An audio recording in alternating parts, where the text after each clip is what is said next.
To assemble your TRUFAST adhesive pump cart, start by lifting and placing the pump onto the cart, aligning the bolts with the corresponding holes. You can adjust your pump by moving it forward or backward, depending on your length of hose using these 3 holes. Once you have the pump set, fasten it with the delta nuts provided. To install your transfer hoses, start by loosening and removing the nut, and then proceed to thread on the appropriate hose, red for the A side and blue for the B side. Tighten the nuts with a wrench. Next step is to attach the hoses.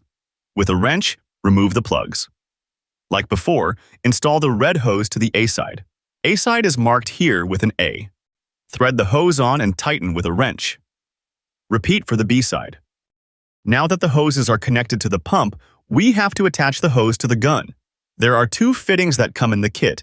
Connect one to each hose, getting them finger tight. Now with the gun, connect red to red and blue to blue, then tighten down with wrenches. To prepare the gun, take off the push-to-connect manifold.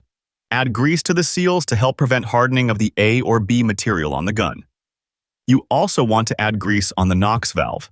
The NOx valve is designed for no crossover. The openings on the NOx valve allow material to flow out but not back in. After the NOx valve is greased, you can thread on your static mixer.